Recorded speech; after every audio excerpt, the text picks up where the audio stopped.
Boa noite, estamos começando mais uma edição do programa Tribuna Livre. Hoje nós vamos debater aqui vários temas, entre eles o sistema carcerário, a redução da maioridade penal e reforma do Código Penal. Para falar sobre esses e outros assuntos, estão aqui conosco o doutor Luiz Saraiva, advogado e vice-presidente eleito da OAB Acre. Além dele, está conosco também Adriano Marques, que é presidente do Sindicato dos Agentes Penitenciários do Estado do Acre. Para conduzir comigo este debate, estão aqui os debatedores que você já conhece, Narciso Mendes e Osmir Lima. Eu sou Arquibaldo Antunes e este é o Tribuna Livre. Nós voltamos em instantes, logo após um breve intervalo comercial. Sai daí.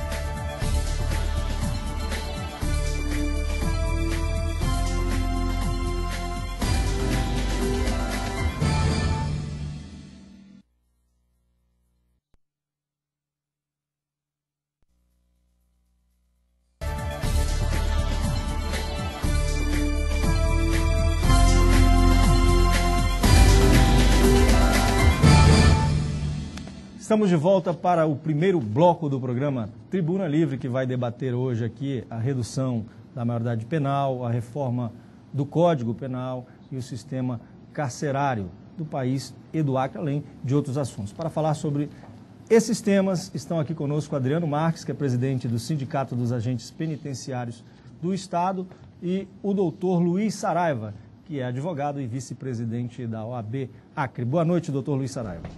Boa noite, é um prazer imenso estar aqui, desde já dizendo que minha especialidade é direito civil, mas para prestar a colaboração a esse programa, eu estou no tema porque o advogado tem que ter um pouco de conhecimento geral sobre a matéria. Então, alguns pontos polêmicos, eu tive ensejo já de manusear o projeto de lei e estou aqui para contribuir com esse debate que eu acho que é de... Doutor Saraiva, deixa eu fazer apenas um ligeiro comentário. Com esses seus quase 50 anos de advocacia, tem que saber de quase tudo. Não, Osmir, 41 anos. Deixa eu entrar também nessa conversa. O senhor pode ser especialista em direito civil, né? Mas a gente o convidou aqui na condição de um advogado polivalente, né? É claro, claro. Não tem aquele médico clínico geral que entende tudo, a gente sabe que o senhor pode ter maior aprofundamento na questão. Mas tem a vacina polivalente também. Doutor Saraiva, é um prazer tê-lo aqui no programa Boa Noite Rio Branco. Tribuna Livre, que eu apresento os dois. É um prazer tê-lo aqui conosco. Espero recebê-lo também no Boa Noite Rio Branco para fazermos uma entrevista com a extensão desse debate aqui. Boa noite ao Adriano Marques, é um prazer tê-lo aqui conosco. Quanto tempo, já estamos aqui de novo, mais uma vez. Espero colaborar aqui no que for possível, na minha humilde opinião, como representante dos agentes penitenciários, para um debate tão importante. Doutor Saraiva. Também deixa eu fazer um comentário com ele. Fique à vontade. Também. Não é tão humilde assim, não. Porque se você fosse tão humilde assim, não seria o presidente do... Mas, Adriano, eu começaria fazendo uma pergunta a você. Primeiro, para que você me responda se foi oportuna ou inoportuna.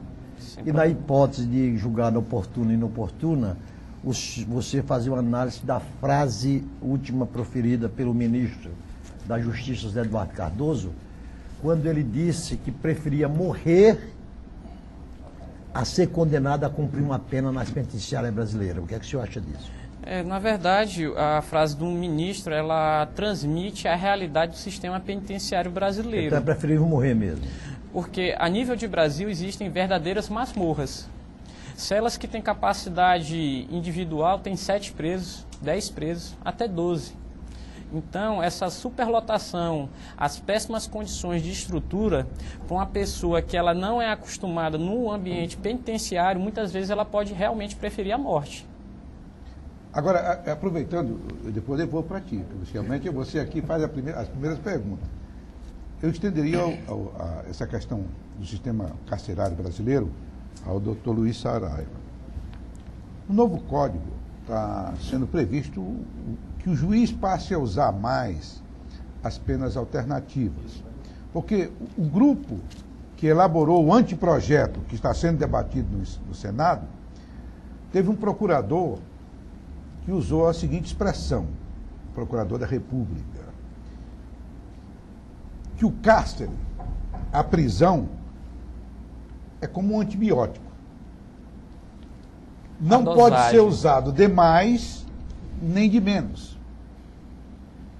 No Brasil, há alguns setores que falam que prendem demais. No entanto, nos Estados Unidos, que não é modelo, o sistema americano não é modelo. Mas eu tenho aqui um dado interessante, Saraiva. Nos Estados Unidos, para cada 100 mil habitantes, há 744 presos. No Brasil, por cada 100 mil, há 263 presos. Ainda assim, considera que esse sistema carcerário ainda está extremamente asfixiado? Na verdade, a gente tem de buscar qual é a filosofia da pena. Na verdade, os grandes juristas, Nelson Hungria, dizia que a filosofia da pena era ressocializar o preso. Quer dizer, ele recebeu uma reciclagem para voltar à sociedade. Tanto que a palavra pena é do latim, quer dizer pagamento. Ele pagava alguma coisa para ele voltar a conviver. Agora, como é que o sujeito vai ser ressocializado num ambiente em que o Marx acabou de falar? E por isso que as penitenciárias são chamadas de universidade do crime. Sim. A pessoa não se ressocializa, ele é absorvido. E a pena dele passa a ser em dobro porque ele não se ressocializa e ele passa a ter uma carga maior negativa sobre ele, que faz com que ele não se adapte mais a viver na sociedade. Então é uma negação absoluta do princípio da ressocialização do preso. Só para complementar aqui, para constar, o Brasil ele tem a 4ª maior população carcerária do mundo e o Acre nós temos um dado estatístico terrível. Nós temos proporcionalmente a maior população carcerária do Brasil. Então o Acre é o estado em tese que se prende mais. Mas eu pergunto o seguinte para ti, aproveitando aqui. Quer me parecer que o governo está implantando algumas medidas no sentido disso que falou o doutor Luiz, do processo de ocupação do tempo, do trabalho, está sendo feito inclusive pela Secretaria de Pequenos Negócios, tentando implantar para tentar ocupar o preso. Por exemplo, no sistema japonês, Narciso, lá tem um máximo de 6 por cela, um máximo de 6 por cela, todos trabalham. Todos, não há possibilidade de nenhum preso no Japão não trabalhar.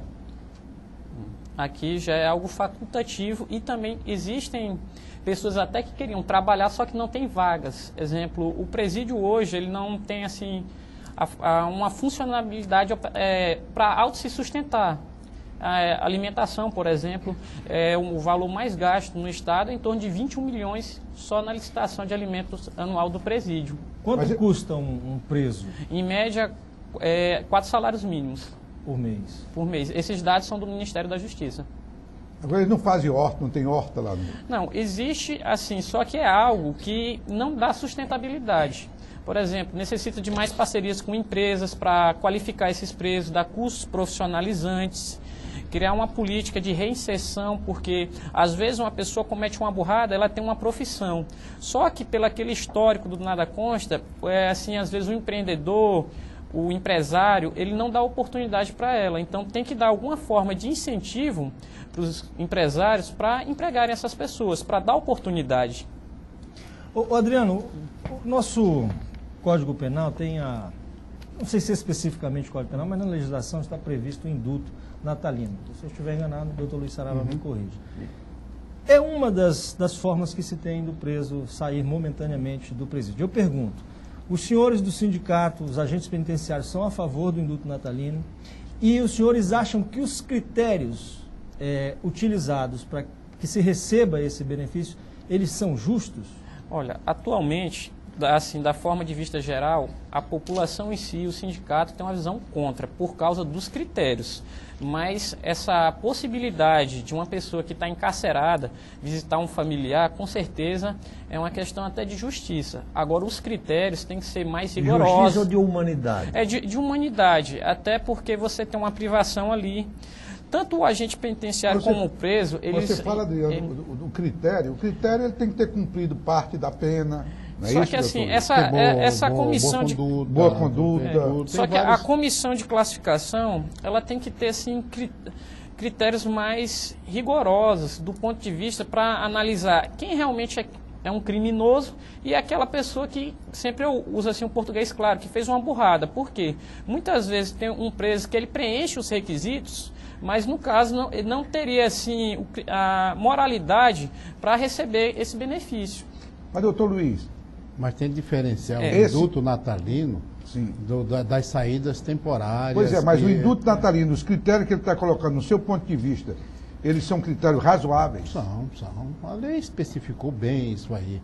Agora, o que a população hoje, e há uma carga negativa sobre isso, são essas saídas temporárias por ocasião do Dia das Mães, Páscoa, essas coisas, que a lei prevê, a mente do legislador, foi que essa pessoa, ao pouco, com essas saídas, voltando ao convívio da família, ele se ressocializasse, ele passasse a ter o gosto de voltar para a sua família e fazer tudo para se regenerar, se é a expressão que se usa, para voltar ao convívio da família.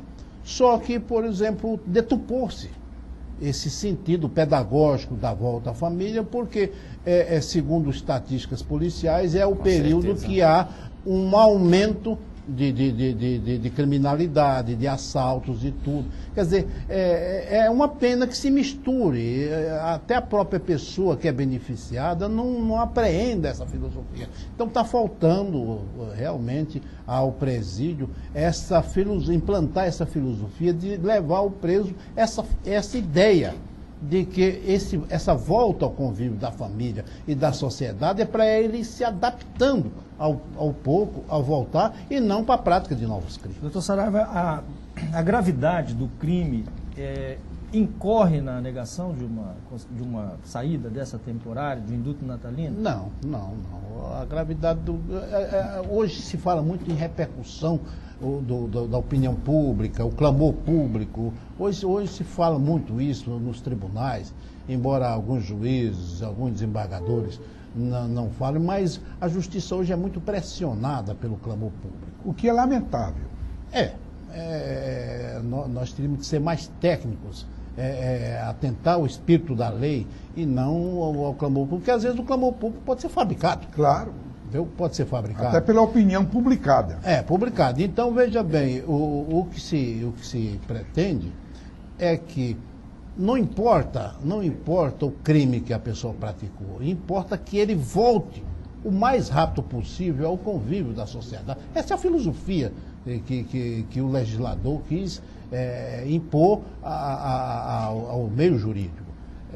A pessoa voltar o mais rápido possível ao meio em que ele viveu, ele ser ressocializado. Agora, se nós estamos conseguindo hoje, estamos falidos. O nosso sistema está falido nesse sentido. Nós temos de reconhecer, temos de repensar o sistema carcerário, temos de repensar a aplicação de pena. O Osmir acabou de falar dos Estados Unidos. Por que muita gente entra na vereda do crime? Ele cometeu um crime de menor potencial ofensivo, só que ele vai lá conviver com pessoas altamente perigosas. Então, ele que absorve a filosofia do potencial mais perigoso. Então, ele volta, em vez de ser ressocializado, ele volta um elemento perigoso. Nos Estados Unidos, aplica-se quase sempre as penas alternativas, que em alguns casos surtem mais efeito do que uma pena mais severa. E as penas pecuniárias também, não é? Porque, como dizia, se não me engano, eu vou dizer que o Stalin, o Lenin dizia que a parte do corpo humano que mais dói é o bolso. Então, a pessoa, e às vezes é aquela pena que a pessoa vai ter vergonha de cumprir, porque ele vai dizer, mas todo mundo está dizendo eu fiz isso. fulano está me vendo aqui dando assistência a um hospital, Eu varrendo, varrendo, entendeu? Isso aí é constrangedor. Então, é esse aspecto que a justiça tem de ver. É como a doutora Marra, que as pessoas têm muito medo da pena dela, mas ela tem uma filosofia fantástica nesse sentido. Ela tenta a ressocialização do preso, ela é obcecada com isso. Ele é obcecado com Que é a finalidade. que é a finalidade. Finalidade. Então, parabéns para ela, né? Agora, ela tem essa visão. para os do Adriano sem problema. doutor Luiz. Nessa nova reforma, cujo anteprojeto foi encaminhado ao Senado, está sendo discutido no Congresso Nacional, eles querem me parecer, e eu gostaria de ouvir a opinião de ambos, que sugere que a cadeia só no caso de crimes graves. Por exemplo, e nós comentávamos isso nos bastidores, um furto, um simples furto. A ideia é eliminar a pena desde que haja o ressarcimento. Como é que vocês veem isso? Aí o doutor Luiz Salário deu uma resposta agora engraçada, né? Olha, na verdade, esse código penal, essa proposta, ela vai causar uma celeuma de grandes proporções. A eutanásia, os crimes cibernéticos,